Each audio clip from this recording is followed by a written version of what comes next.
Sou a lembrança do pleroma. Eu vou te dar o que nenhum ouvido ouviu, o que nenhum olho viu, o que nenhuma mão tocou e o que nunca ocorreu à mente humana. Sou eu quem sou a luz que está acima de todas. Sou eu que sou o todo.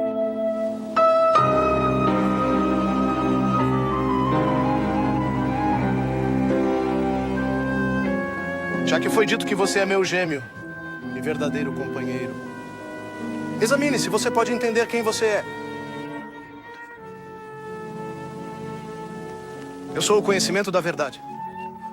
Então, enquanto me acompanha, embora não compreenda, você já veio a saber. E você será chamado de aquele que se conhece. Pois quem não se conheceu, não conheceu nada. Mas aquele que conheceu a si mesmo, alcançou simultaneamente o conhecimento da profundidade do todo.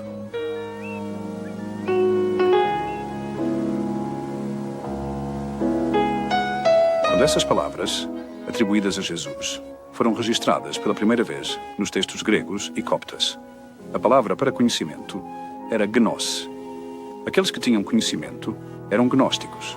Para alguns cristãos na época, a salvação viria através de um conhecimento especial, um conhecimento superior à fé. Alcançar a gnose era conhecer a própria alma, conhecer Deus e conhecer o Jesus vivo. Na antiguidade, havia pessoas que se autodenominavam gnósticos, que eles eram os filhos do conhecimento do coração. E isso é o que a gnose realmente é. É um conhecimento intuitivo, pensamento imaginativo, não um pensamento analítico, mas verdadeiramente um conhecimento do coração. Allah, Allah, Allah.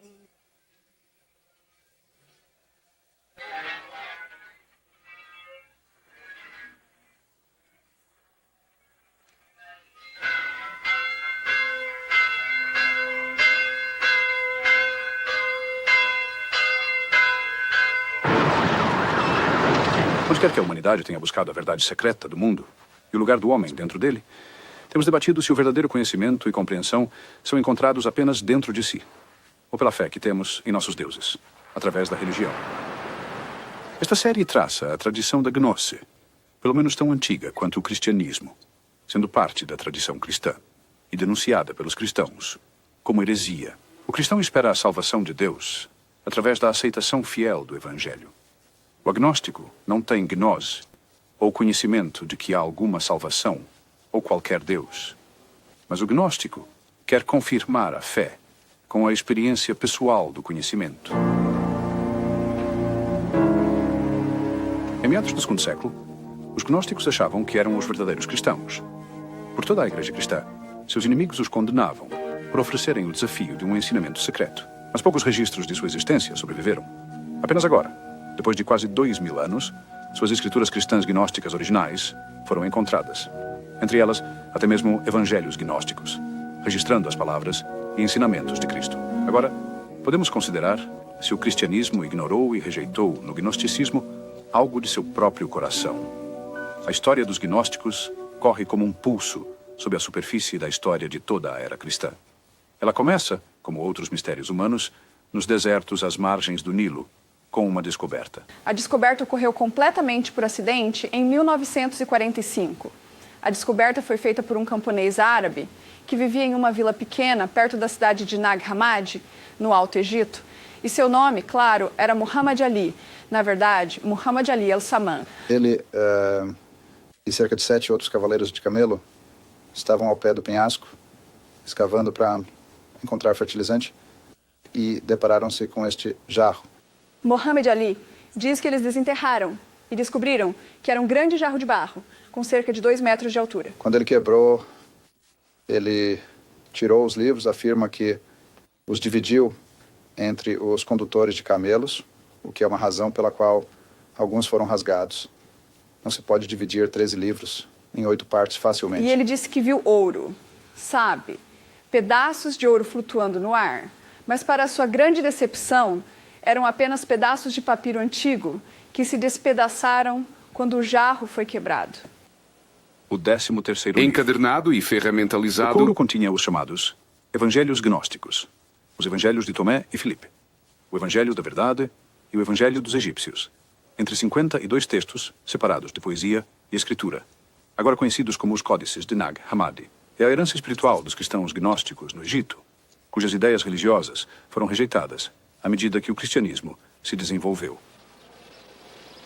O historiador holandês Gilles Kispel soube de uma descoberta peculiar de textos cristãos antigos no Egito. E Kispel pegou um avião e foi para o Cairo. Ele foi ao Museu Copta, no Cairo, e lá obteve fotografias dos primeiros desses textos. Isso foi no outono de 1956. Foi uma experiência luminosa.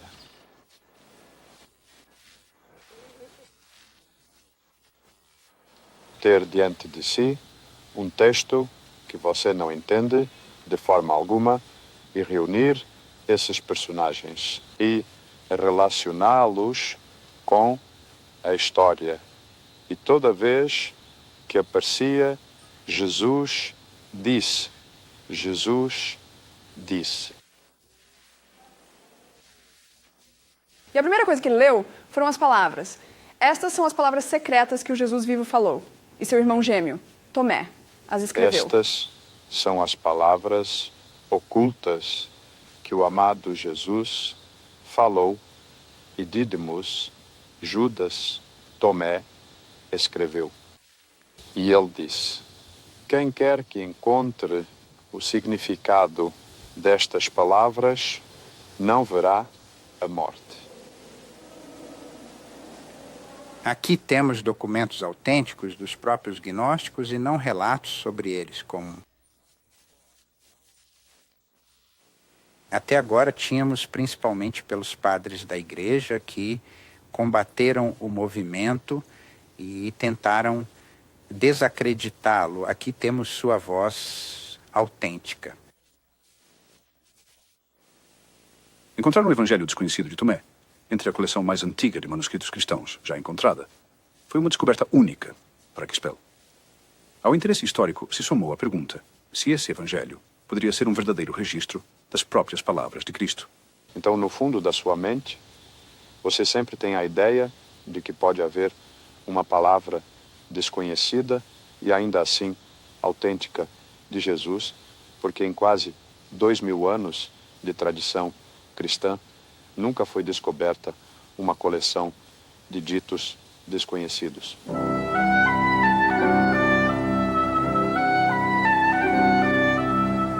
Aquilo que você tem dentro de você irá salvá-lo se você o trouxer à tona.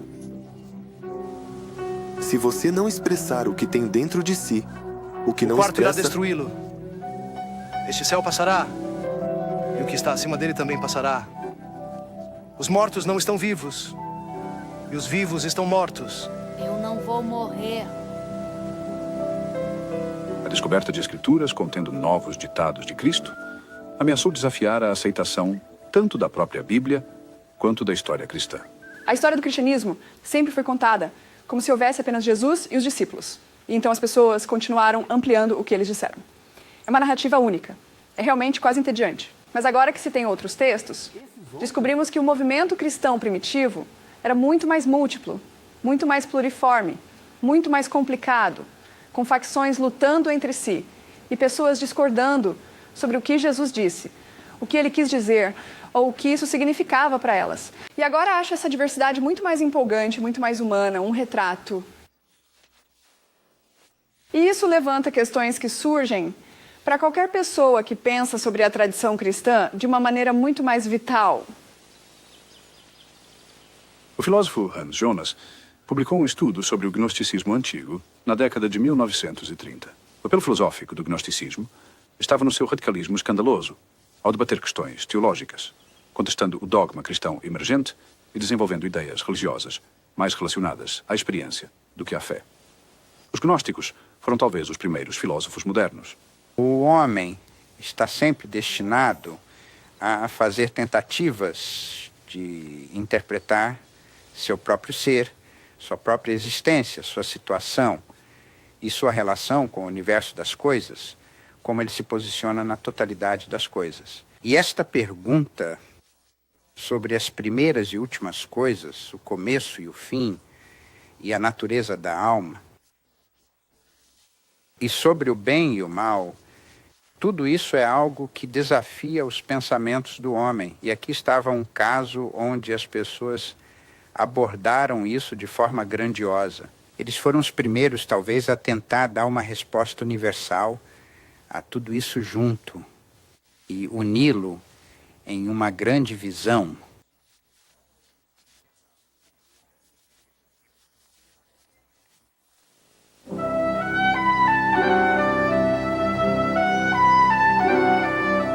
Os gnósticos falaram com muitas vozes.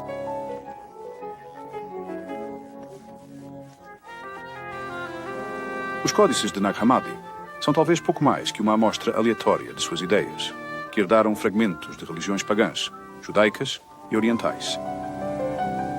Havia textos com nomes como Sobre a Origem do Mundo, A Hipóstase dos Arcontes e o Apócrifo de João. Os gnósticos fizeram uma pergunta teológica atemporal. Poderia um Deus bom criar um mundo de sofrimento? A resposta radical deles foi um mito de criação dualista e uma hierarquia de poderes divinos, desde Deus, passando pelos níveis de divindade, até o nível mais baixo, os arcontes, anjos sombrios, que governam a existência terrena, e o demiurgo, o modelador, ou criador do mundo. E lá, Princípio é onde uma vez. condensado constantemente em uma figura, o demiurgo, o criador deste mundo. E ser o criador deste mundo não é um título de glória, pelo contrário. Olhe para este mundo e então saberá o que pensar do seu criador. Portanto, ele não pode ser o Deus Supremo, porque o Deus Supremo não poderia ter sujado suas mãos com a criação desta prisão da alma, porque o Senhor é uma prisão da alma. A alma é aquela parte do mundo superior que ficou presa neste mundo de poderes inferiores. E esse é o sofrimento da nossa condição.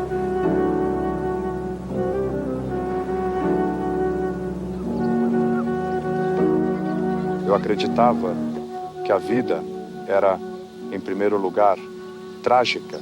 Mas quando aqui e agora você teve a experiência da gnose, que é o conhecimento do que Cristo realmente significa, então você se reconcilia com o seu entorno e você também viu que é realmente uma ilusão e que no mais profundo de si mesmo, você é um com o infinito, um com a divindade.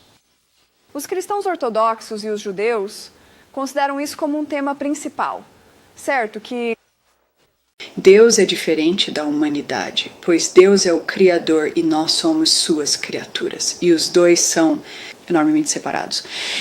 Cristãos gnósticos e judeus afirmarão, ao contrário, que existe uma identidade muito profunda. Não que sejamos, de uma forma trivial, Deus, mas que a fonte mais profunda da natureza humana, quando se descobre isso, se algum dia descobrirmos em um nível muito profundo, é o divino dentro de nós. Para um judeu ortodoxo ou cristão, dizer isso é blasfêmia.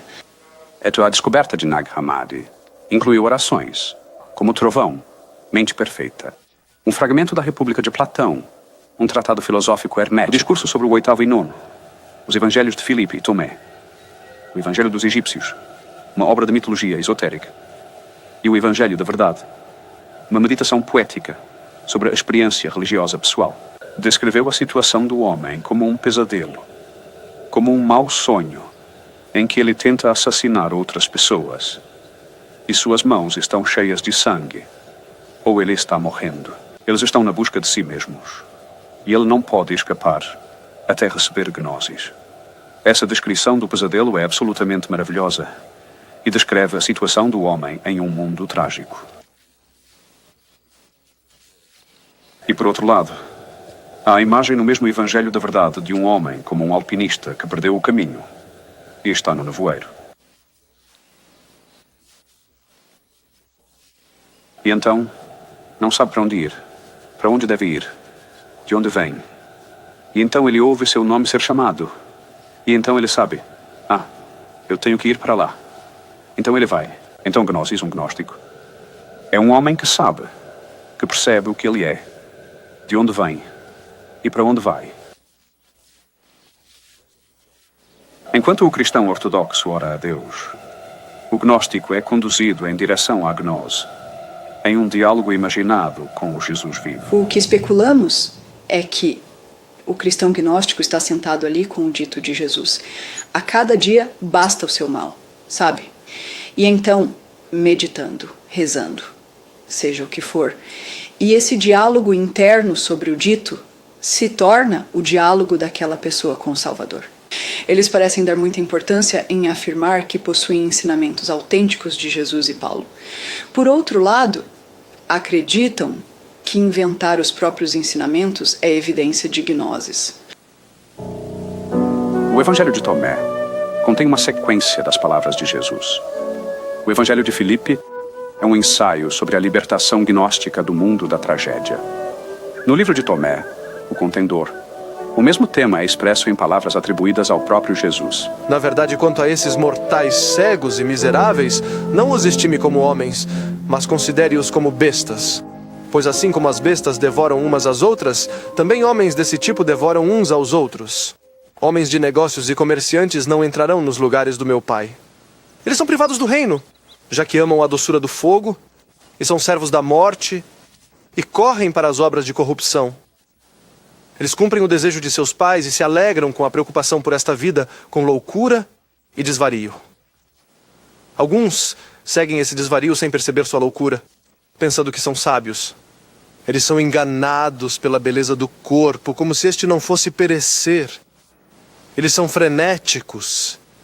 Seu pensamento está ocupado com suas ações, mas é o fogo que os queimará.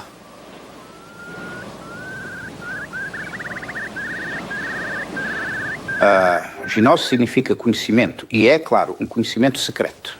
É um conhecimento de como se libertar deste mundo. Certo! Quem compreendeu o mundo encontrou um cadáver, e quem encontrou um cadáver é superior ao mundo.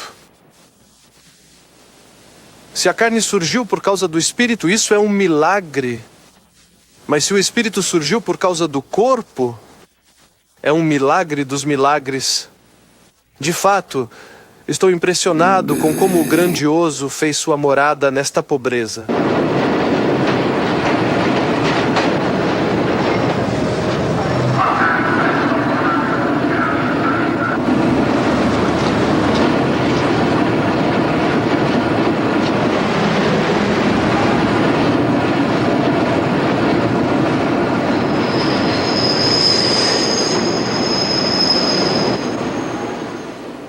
No Evangelho de Tomé, Jesus diz a Tomé que quando ele descobrir quem realmente é, ele vai perceber que é idêntico a Cristo e que ele e Jesus são, por assim dizer, gêmeos idênticos. E, portanto, dizer que Tomé é o irmão gêmeo de Jesus é um tipo de metáfora, eu acredito. Eu não acho que eles tenham querido dizer isso literalmente, mas sim que, você sabe, você, o leitor, ou você, o ouvinte deste evangelho, deve entender a si mesmo como o irmão gêmeo de Jesus. Irmão, já que foi dito que você é meu gêmeo e verdadeiro companheiro, examine-se.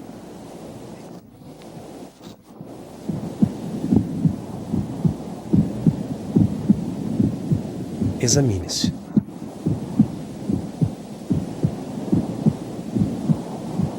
Examine-se para que possa entender quem você é.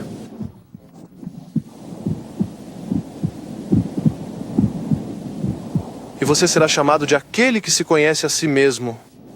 Pois quem não se conhece não conhece nada. Mas quem se conhece alcançou simultaneamente o conhecimento da profundidade do todo.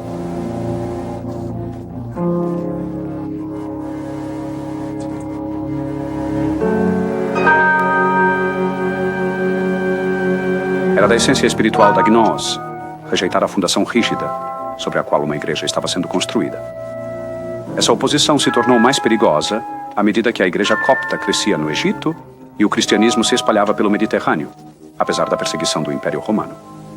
A rejeição do gnosticismo pelos ortodoxos é tão automática hoje quanto no século IV. Temos apenas crenças cristãs que substituem tudo.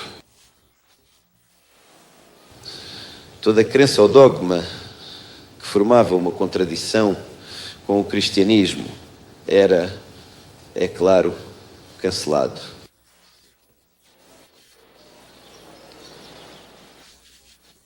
Através da fé, nos sacramentos, na Bíblia e na Igreja. O gnóstico obtém salvação através da experiência interna.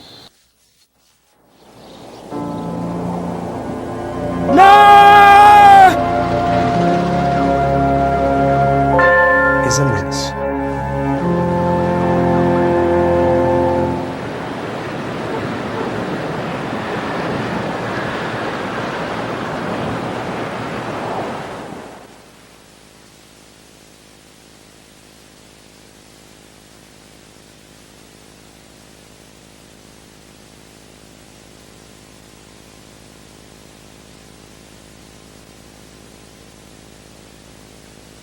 UTR 0365 Gnostics, Programa 1, Parte 2, Take 1.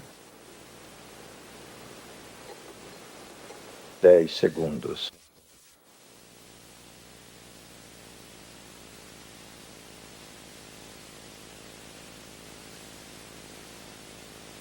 Você é um homem famoso agora, Senhor. Ele diz que você é um homem muito famoso agora, tio Mohamed. Você ficará ainda mais famoso agora, porque este filme será exibido na Europa e na América. Ele diz que você é um homem muito famoso e ainda assim você se tornará mais famoso depois da filmagem que está sendo importada agora. Eles vão assisti-la nos cinemas europeus e em todos os cinemas americanos. Estamos sempre à sua disposição. De nada. Sim.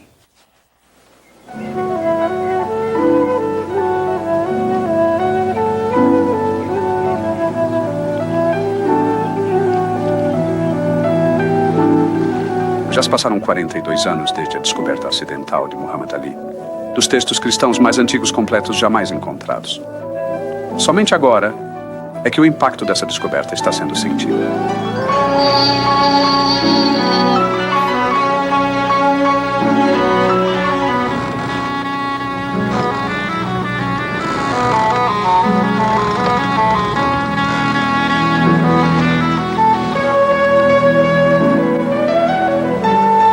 Após mais de 30 anos de trabalho acadêmico sobre os códices de Nag Hammadi, o professor Gilles Crispel finalmente fez sua própria peregrinação ao Jabal al-Tarif, no ano passado. Ele estava refazendo os passos dos arqueólogos modernos e monges do século IV até o esconderijo que escolheram para suas escrituras heréticas. Foram descobertos na encosta de um penhasco. Há um pedregulho muito grande que caiu em algum momento e quebrou ao impactar, e no lado leste daquela rocha é onde o descobridor me mostrou que estava cavando para fertilizante e encontrou o jarro. Ele quebrou o jarro com sua enxada e tirou os livros, levando-os para casa a 3 ou 4 milhas de distância. A aldeia de Al-Qasr, a cerca de 4 milhas de Jabal al-Tarif, é lar de Muhammad Ali al-Saman e seu clã. Desde 1945, a aldeia está envolvida em uma disputa sangrenta com um clã vizinho. Em 1986, o professor Crispel duvidava que ele encontraria Muhammad Ali vivo, um homem de quase 70 anos que estava no centro da amarga disputa, e o analfabetismo local significava que ali era difícil de localizar. Mas Crispel descobriu o pobre condutor de camelos que encontrou os códices de Nag Hammadi e ouviu sua própria história. Mas o Sabá Macabro?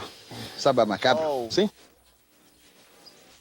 Estava cavando em busca de sabá, de fertilizante, com minha picareta e carregando-o de volta para os campos no camelo. Esse foi um bom livro. Então, encontrei este grande pote de cerâmica que estava enterrado na areia. Vou ao banheiro. Eu tive a sensação de que poderia haver algo dentro. Ele é do clã El Saman, que domina muitas das aldeias naquela região. Ele é um camponês, ele é analfabeto.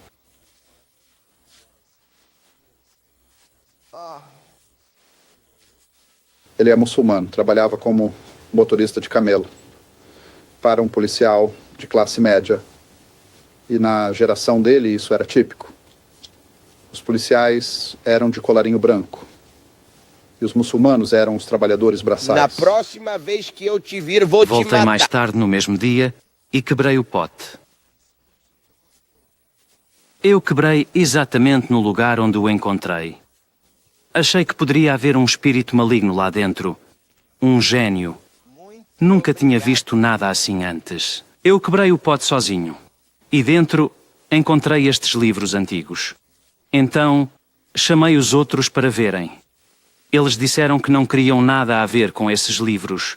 Eles pertencem aos cristãos, aos coptas.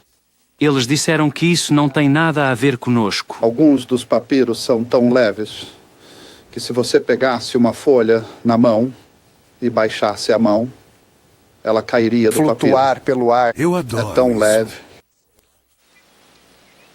Quando ele os levou para casa, jogou-os no pátio.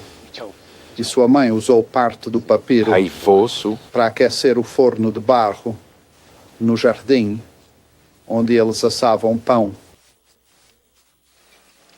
Foi o menino que foi queimado, Mohammed, ou você o queimou? Era tudo apenas lixo para nós. Sim. Minha mãe queimou algumas no forno de pão. Sim.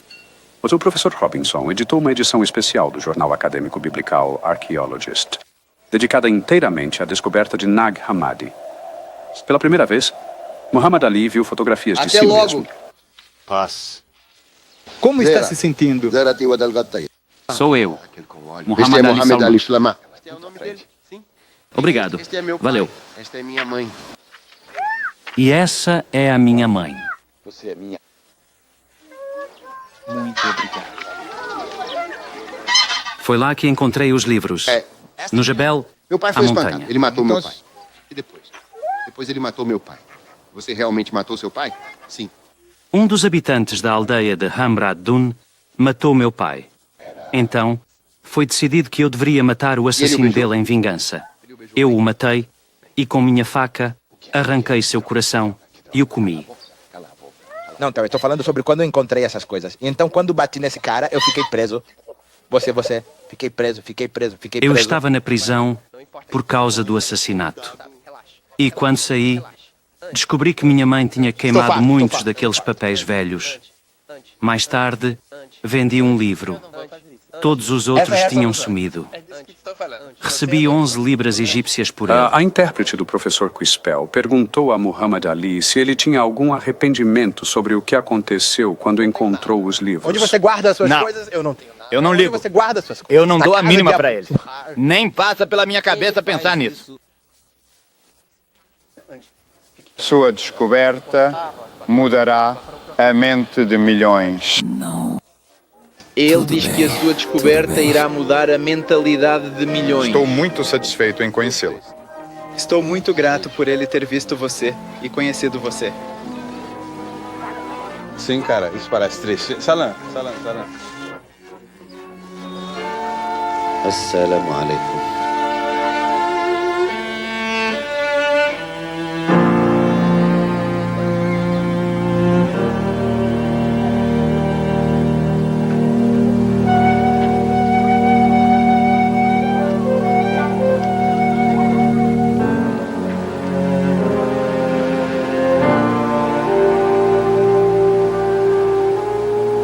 Uma coisa ficou clara para mim agora. Esses manuscritos, esses belos manuscritos, foram escritos em algum lugar em um dos mosteiros vizinhos. Imagino que há alguns monges que viviam lá em um desses mosteiros sentiram a pressão do bispo Atanásio. E então, em um certo momento, quando se tornou muito perigoso, eles decidiram esconder esses manuscritos. Eles não os queimaram, não os destruíram, não os rasgaram em pedaços, mas simplesmente os esconderam.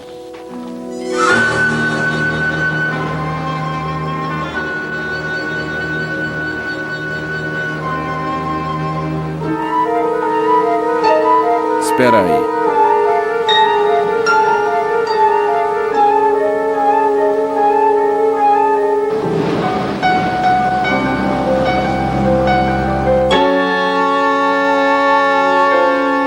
As escrituras encontradas em Nag Hammadi foram escritas em copta, a língua vernácula do Egito, que era escrita principalmente com caracteres gregos, e mais 7 letras derivadas do egípcio.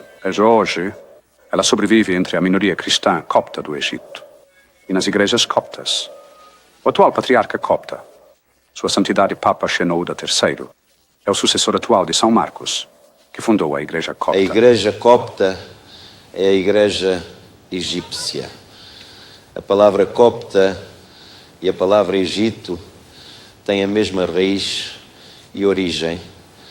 Historicamente, também foi chamada de Igreja de Alexandria. Como Alexandria era a capital do Egito, naquela época, no início do cristianismo.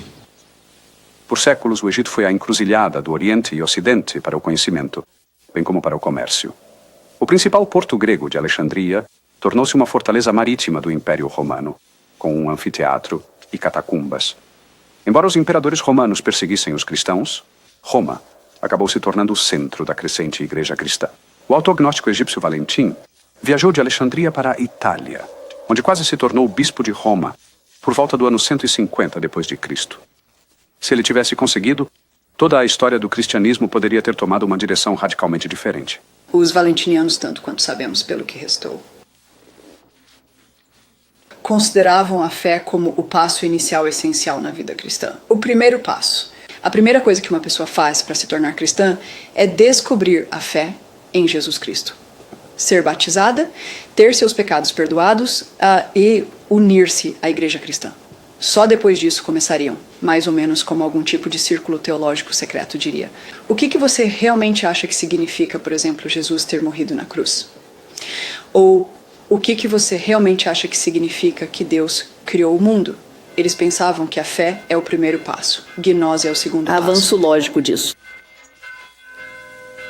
Diante da perseguição, a igreja cristã desenvolveu uma hierarquia e começou a definir seu cânone de escrituras e crenças. Cresceu um episcopado, o chamado episcopado monárquico, um bispo. Um bispo autoritário que podia estabelecer a fé do credo, estabelecer o cânone da Bíblia e tinha influência sobre tudo.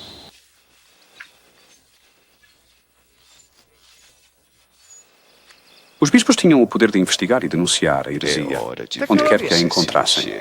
Um dos caçadores de heresia mais renomados foi Iremaeus. Obrigado a todos vocês. Você é o bispo de Nova York. Eu sou. Privilegiado em cumprimentá-lo. Sou Narciso, honrado discípulo de Valentino. Eu sou Irineu, discípulo de Jesus Cristo e de Policarpo, seu servo, sua testemunha. O livro de Irineu, Contra os Hereges, é um dos poucos relatos contemporâneos das crenças gnósticas que sobreviveram. Escrevo para expor os ensinamentos de Valentim como uma armadilha, uma cilada para os fiéis, de fato, para Irineu.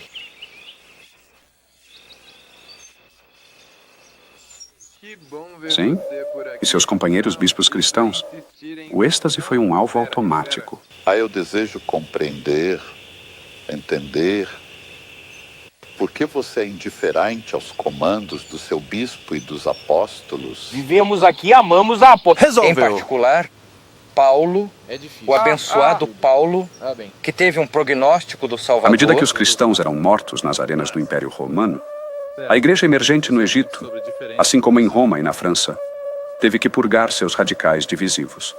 A heresia precisava ser condenada, embora os hereges acreditassem ser os verdadeiros cristãos.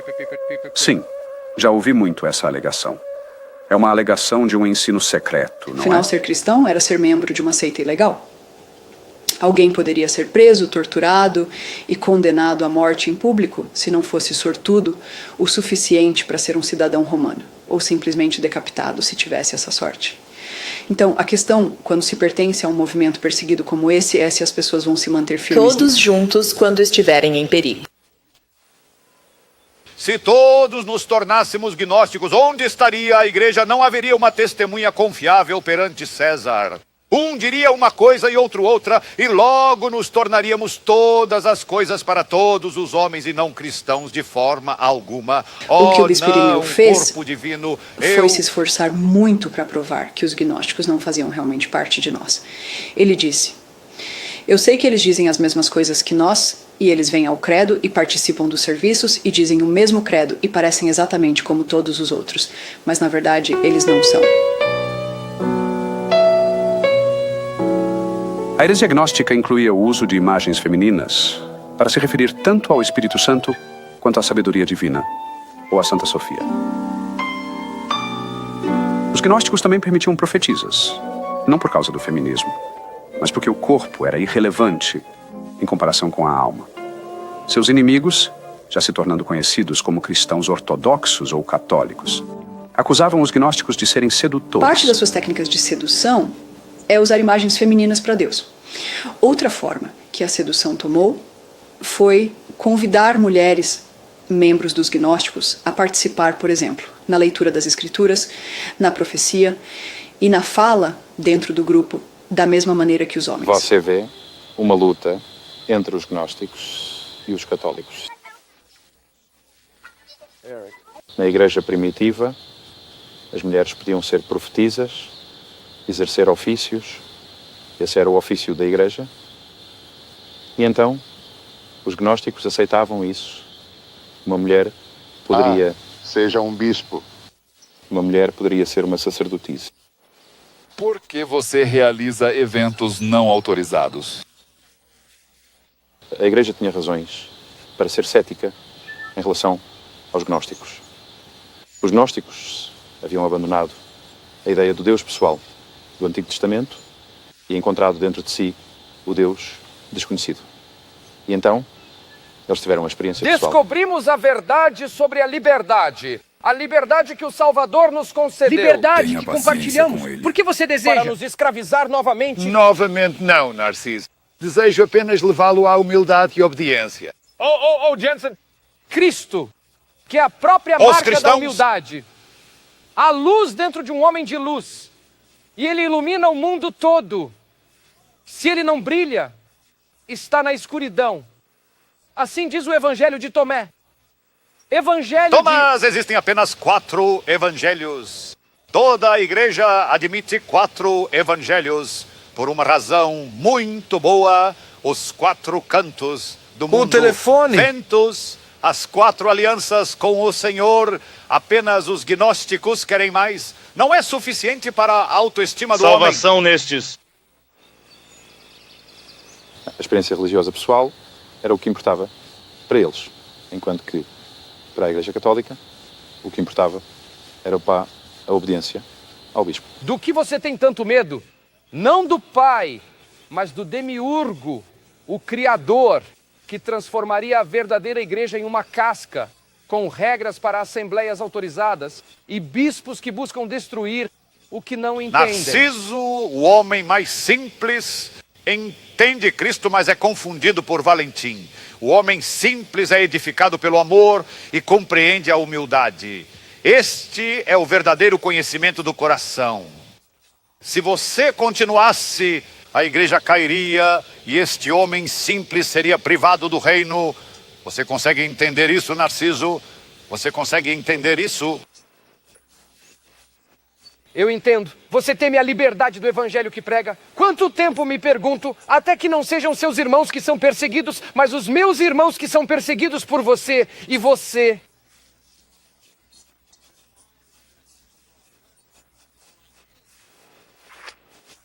Narciso, você acredita em Deus ou, como seu homônimo, apenas em si mesmo?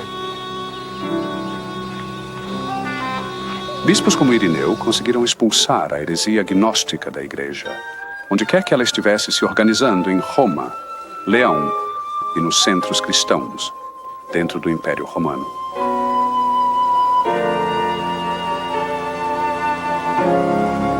Nos margens, entretanto, os cristãos gnósticos permaneceram por até 200 anos.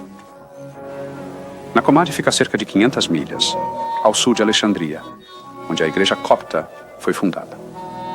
Os estudiosos concluíram que a sobrevivência dos textos gnósticos se deve à extrema reclusão do local de esconderijo e à presença próxima de mosteiros coptas, nunca antes conhecidos na igreja cristã.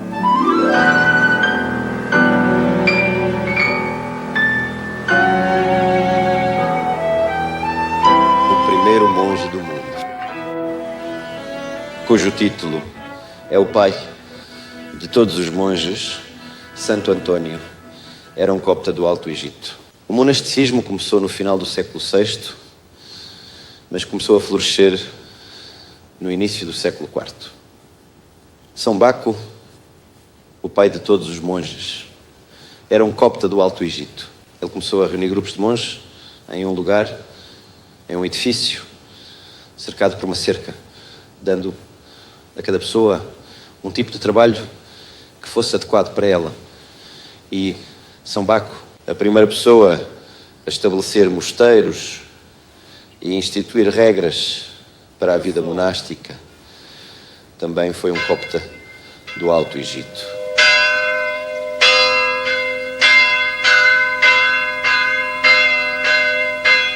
A ordem monástica percomiana estabeleceu-se aqui no Vale Superior do Nilo.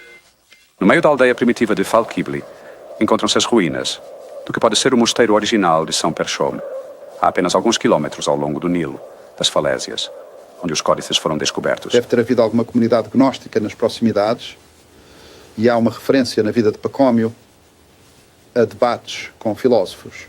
Presume-se que esses filósofos eram mais gnósticos do que aristotélicos, mas realmente não sabemos nada sobre essa parte do Egito naquela época, exceto pela ordem Pacomiana. Teste de compatibilidade na ligação. Estabeleceram que os textos de Nag Hammadi foram encadernados em livros por volta do ano 350 depois de Cristo, quando o mosteiro em ruínas em Farquibli estava florescendo. Os livros foram escritos no final do IV século, em grande parte baseados no papel descartado, usado nas capas de couro para engrossar as encadernações, já que esse papiro descartado tendia a ser documentos comerciais ou cartas com datas e locais. E as datas costumavam estar no verso do papel. Seriam de cerca de meados do século IV e dos lugares próximos a Nag Hammadi. Uma carta de Páscoa do bispo Atanásio oferece uma possível explicação para o sepultamento dos códices.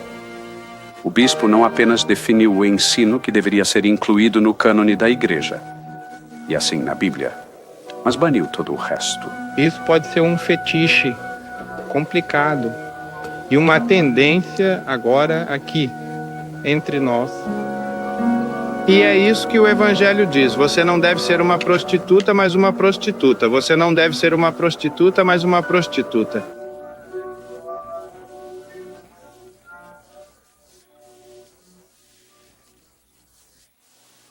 Atanásio escreveu uma carta que o abade da ordem traduziu e leu em todos os mosteiros, convocando os mosteiros e os monges a se livrarem de livros heréticos, livros falsamente atribuídos a patriarcas da Bíblia e semelhantes.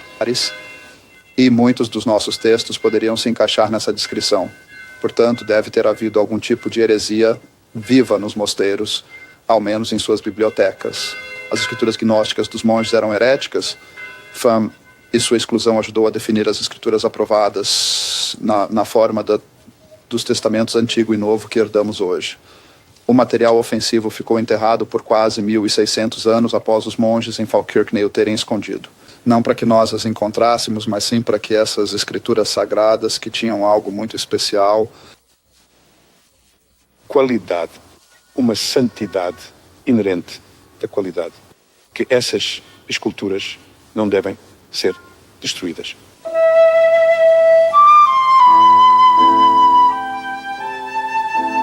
O enterro físico e a rejeição teológica desses livros gnósticos foram resultado da sua incompatibilidade com o que se havia tornado a doutrina estabelecida e o cânone do que agora era a Igreja. Os gnósticos aplicaram imaginação e metáfora à história de Cristo e à fé cristã. A gnose criou a imagem herética do Jesus rindo, zombando da própria ideia de que a crucificação o houvesse tocado.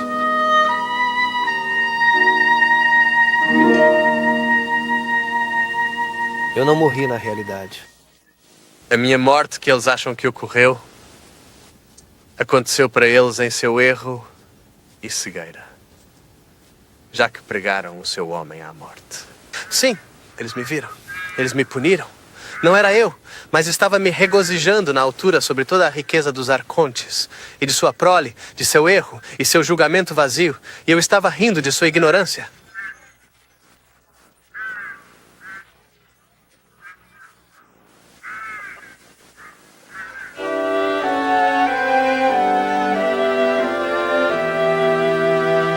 É que a alternativa gnóstica compartilha com a mensagem cristã ortodoxa, no entanto, é a certeza do desastre humano. Se a palavra que o Jesus vivo traz à atenção do homem for, em última análise, ignorada. Em verdade, digo-vos que aquele que ouvir esta palavra e desviar o rosto ou sorrir sarcasticamente ou zombar dessas coisas. Em verdade, digo-vos que ele será entregue ao governante acima, que governa todas as forças como seu rei. Se ele fugir para o oeste, encontrará o fogo. Se ele se virar para o norte, encontrará lá também. Se ele se virar para o sul, a ameaça de um fogo ardente o encontrará novamente. E não encontrará o caminho para o leste para fugir e ser salvo. Pois ele não o encontrou no dia em que estava no corpo. Então não o encontrará Julgamento. Julgamento. Julgamento. Os evangelhos de Nag Hammadi são evangelhos apócrifos, é claro. Eles podem dar uma ideia sobre a história, mas não são considerados pela Igreja em geral.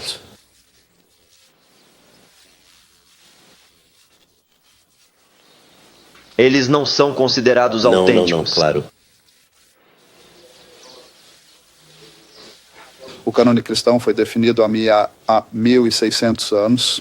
Os 40 anos desde Nag Hammadi mostraram pouca inclinação para mudanças. A reação do atual patriarca da Igreja Copta, o Papa Shenouda, é típica. No início do Evangelho de São Lucas, ele disse que, como tantas pessoas começaram a escrever sobre a história de Nosso Senhor Jesus Cristo, ele desejava lhes dar os fatos exatos. Então, muitas pessoas começaram a escrever desde o início do cristianismo. Mas os escritos das pessoas é uma coisa e a inspiração do Espírito Santo para os livros sagrados é outra. Obrigado por assistir e, por favor, inscreva-se no meu canal. Apesar da rejeição pelas igrejas, o pulso independente da tradição gnóstica sobreviveu à supressão e ao ataque. O professor Gilles Quispel, cuja vida como acadêmico foi dedicada a este suplemento antigo do cristianismo, argumenta que a gnosis ainda carrega uma dimensão espiritual. Mensagem virtual para pagar. Eu acho que o homem moderno só pode aceitar o que experimenta e pode aprender com os gnósticos que ele pode vivenciar muito mais do que imagina. E, portanto, acredito que tanto para verdadeiros crentes quanto para descrentes, a gnose é muito importante, pois revelará a eles uma dimensão desconhecida dentro de si mesmos.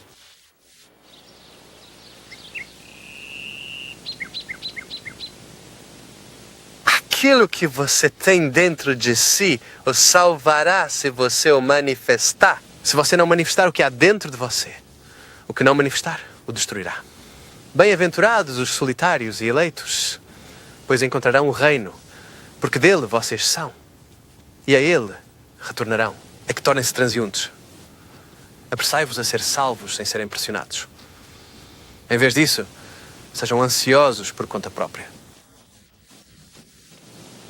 E, se possível, cheguem até antes de mim, pois assim o Pai vos amará.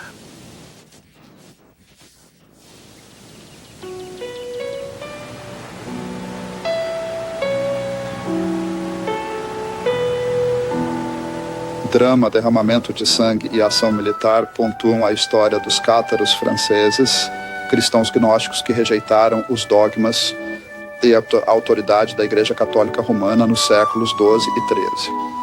O próximo programa desta série relata como a heresia cátara, a heresia dos bons homens, foi eliminada pelo poder militar da Igreja Católica.